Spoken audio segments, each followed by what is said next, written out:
Transcon. Yeah. Dude, why the Transcon? That's a big.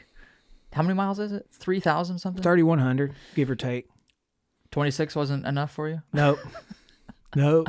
We're hungry, man. What's the reason behind the Transcon? Well, there's several. Number one is, my dad, he used to always tell me to get out of Cherokee. Get out of Cherokee, go to explore the world. There's a big world outside of here. Go out and see it. So, do I have to run across America to do that and experience that? Absolutely not, but that is something that appeals to me. That initial thought came from when I ran in 2018, the Trail of Tears, in that multi-day event, very, very early on in my running journey. Ran about 20 miles a day during that journey and everything. Several times I ran over that, but I just loved the challenge of getting up every single day and you're staring down X amount of miles.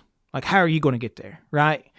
And I loved how many people that I met along the way, how many people I inspired along the way. And so, like, having that purpose behind my running is something that I've always been big on. How can I use something that I love so much for something better, something bigger?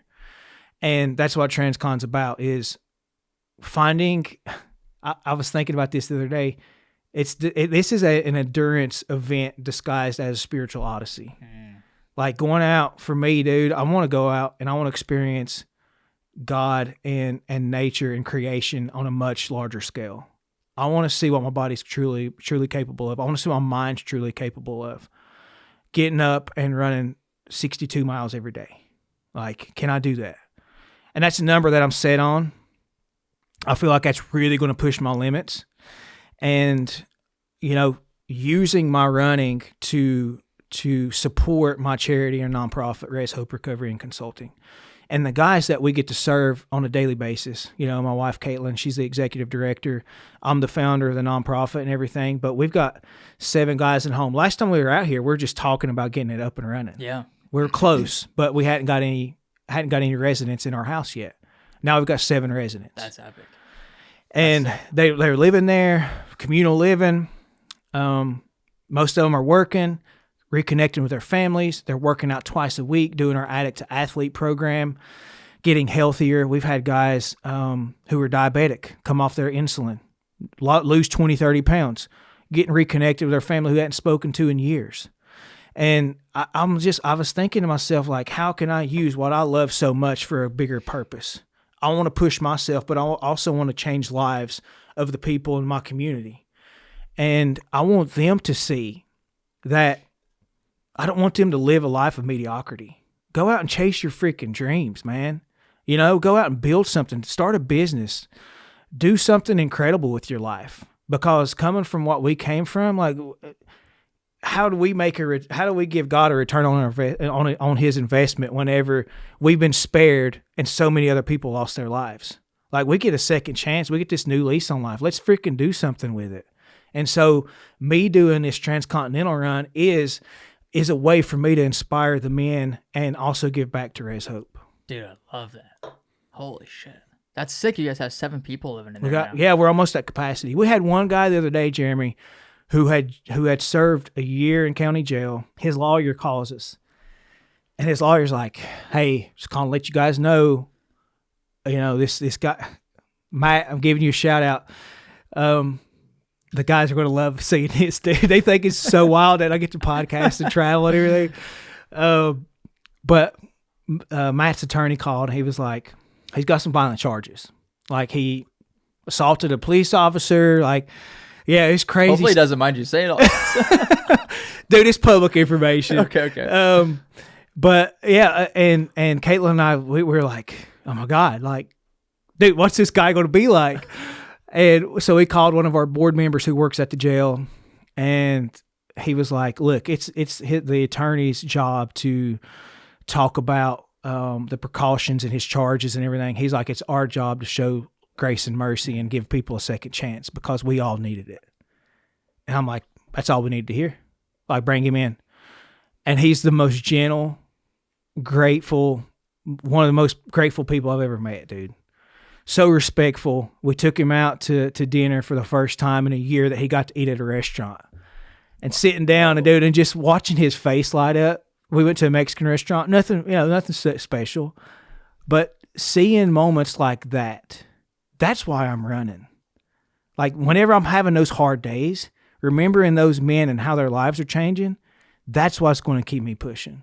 It's not about, getting out and becoming some, famous and everything. Like, dude, I'm doing this for me and for them. Ultimately, that's it. Me, God, me, and them, and my family and the people that support me.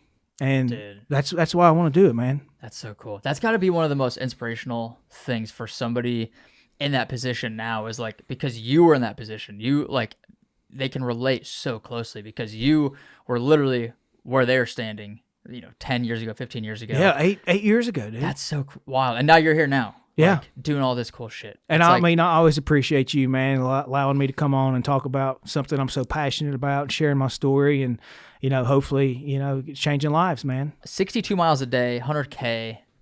Why that number? Like, why 100K? Is that like a world record or something? No, the world record's Pete Kostelnick. I think Pete averaged 71 or 72 a day.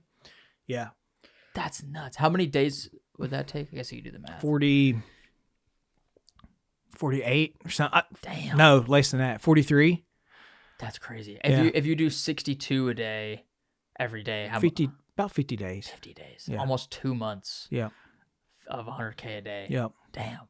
Do you think that's do you think you can do it? Why 100K a day? Answer that first. So I went to, or actually, Griffin Wooden, who's out of earshot here. Anyways, he told me about Dave Proctor, who ran the Trans-Canada world record. Dave Proctor set that in 2021. Anyways, I started reading Dave's book. Dave averaged 62 miles a day. But seeing what Dave went through to accomplish that goal, his first attempt, his body broke down. He got injured like the day before. Crazy story. I might be butchering the story a little bit, but he was doing a media obligation. It was a huge promotional type thing. Had so many big corporate sponsors behind him. A freak accident. He threw his back out, had nerve damage, and he started to run with a screwed up back. And so he ended up having to drop. But 62 miles a day, just reading his experience and how it just broke his body down. And I'm like, okay, that appeals to me. Like, I know I can do double marathon. I'm very confident I could accomplish a double marathon, and it not just absolutely obliterate my body. So I was like, okay, what's the next thing? And then just having that round number, 100K, that's something I'm like, well, I might as well go for it. Yeah, so, why not? And then seeing Matt do 49, 50 miles a day and how that was really pushing him. Matt today would crush that versus, when he did it in October. Yeah. So I'm like, okay, so Matt's limit, he was really, really struggling with that. I seen the struggle that he was having with those 50-mile days. I'm like, okay. So 62 is probably going to be really, really tough. So, just, seeing other people, what they've done in the past, and and Paul Johnson did like 59 miles a day. I think he averaged 59. Dang. So I'm like, okay, 62 sounds, we'll see. It sounds good. It sounds good sitting here talking to you right now. You're faster than both those guys, so just kidding. Makes sense to me. I'm just kidding. Love you, Paul and Matt. Jeremy said it, guys. Dude, I'm excited to see this. What's your training look like? I feel like we're briefly talking about this before the podcast. I feel like there's kind of a shift in how people train for ultras. I guess you could call it Transcon an ultra or type of ultra. Yeah. Yeah. Like especially at the 100-mile distance, where that's obviously different from a multi-day event, but like people are treating it more just like get in as good of aerobic shape as possible. Like train for it like a marathon almost. Like lots of speed work, lots of like steady state aerobic type stuff. Are you doing any of that for this? Like, absolutely. Because my thinking on it, and what I think most people are saying is like fitness is fitness. Like you just want to get as fit as possible, build as big of aerobic engine as possible. So then it's like when you're running at your easy pace, like you're running more efficiently, you're saving energy, even though you're never going to run 6-minute pace during the Transcon probably, but like you're just more efficient, more economic in general. Is that kind of your approach to it? Or? It's exactly what I was talking to Matt and Griffin about this morning is, and David Roche is kind of really changing the game with his training, and it's all interconnected. Our mile pace is going to affect our 5K, is going to affect our half marathon, going to affect our marathon pace, all the way down to your ultra marathon multi-day pace. So how efficient and how economical can you be, right? And one way to do that is continuing to not just go out and slog miles, right? And your form break down, you feel like crap. I feel like crap when I'm running 9:30, 10-minute pace. I just feel like trash. I'm changing up my gait, changing up my form. Things just start hurting. So what we're doing is we're continuing to run in that aerobic type of effort. So right now for me, that's anywhere from 8 to 8:45 pace on most days. We're continuing to do strides. I'm doing some threshold work. I did a 10 by 2 minute threshold work within a marathon the other day, 2 or 3 days ago.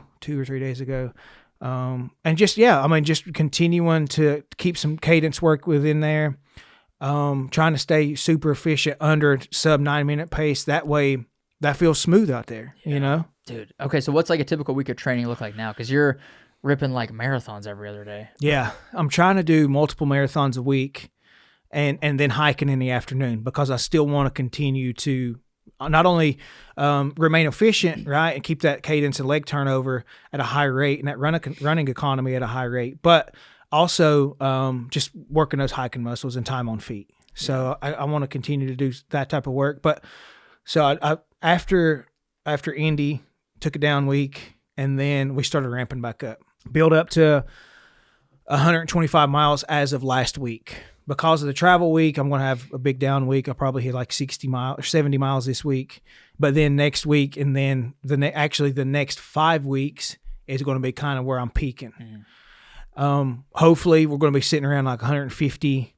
I haven't talked to my coach yet, but I'm going to go to her. My coach is Mary Beth Cates, Unrunning on Instagram. She's based in North Carolina, you said? She's in Tennessee. Oh, Tennessee. East Tennessee. And so we've been working on a lot of fueling during the run. Dude, I've been getting down 200 to 300 calories pretty easily, even on my runs, like even on my longer runs and stuff. So just training the gut, and I'm starting to eat big meals and then go for a run. That's huge. Yeah. So trying to figure out what my stomach's responding well to. I love sweet potatoes. I love, making like a loaded potato of some sort, doing some sort of rice bowl, something like that. Something that, my stomach responds really well to. But so fueling the gut, 125 miles last week. I've been doing back-to-back marathons, trying to keep, again, just stay aerobically in my aerobic zone with some walk breaks. So when I eat, I take a walk break, but then I go right back to the running, because again, I don't want to be out there 16 hours a day. Yeah. By the time I lay down and go to sleep, I got 7 hours tops to recover. I seen it in Dave Proctor's book whenever he did Trans-Canada. He was finishing 100K, because that's what he averaged, like 62, 64 miles a day. And he was finishing anywhere between 11 and 13 hours most days. That's efficient. Yeah, super efficient. And so that's the approach that I'm taking with this as well. Dang. Yep. That's nuts, man. I can't even imagine not only the training, but just the logistics of a Transcon. Like what goes into that? Dude, I've been telling everybody, when Jeremy asked me about logistics, I want to sound like a jackass because I don't have it yet. I don't have it figured out. And most people are like, oh, we got to have all this planned out, or we can't. Dude, I'm a fly by the seat of my pants type of dude. I'm like, I told Caitlin, I said, I want to do Transcon, and then we just started training for it. And then I started like, what's the quote? Fire, aim, ready. Yeah. Instead of ready, aim, fire. Like I just shoot, dude, and then we'll figure it out along the way. There's a lot of value to that. Dude, because most people just get stuck in the planning phase, yeah, and then they never fucking do it. Yeah, you got to just do it and figure it out as you go. That's what I do. That's what I did with my coaching. That's what I did with a lot of my stuff. Dude. I'm all for that. What's your route for the Transcon? So I want to be starting in San Francisco, and I'm running to Tahlequah, Oklahoma. Tahlequah is where I finished my Trail of Tears run. And then I'm going to be taking a historical route that's significant to my tribe. Chief Junaluska, after the Trail of Tears, he got to Tahlequah, Stillwell area, and then I think he's close to 80 years old. And he decides, I don't want to die here. I want to walk back to Cherokee at almost 80 years old. So there's something called the Junaluska route, which has never been done. It's never been retraced. So that's what I want to be taking from Tahlequah to Cherokee, and then I'll finish. And that's like 800 miles or something, right? Yeah, a little bit more. Because he kind of went up and weaved through Tennessee a bit, and then ultimately settled back in Robbinsville, where he passed away. And that's epic. So I'll be kind of retelling that story as well, historical significance behind that. And then from Cherokee, I'll go to Carolina Beach, Wilmington, and finish. Dang. Yeah. So, because that's like a little different Transcon route, obviously. Because most people go like LA to New York. Mm-hmm.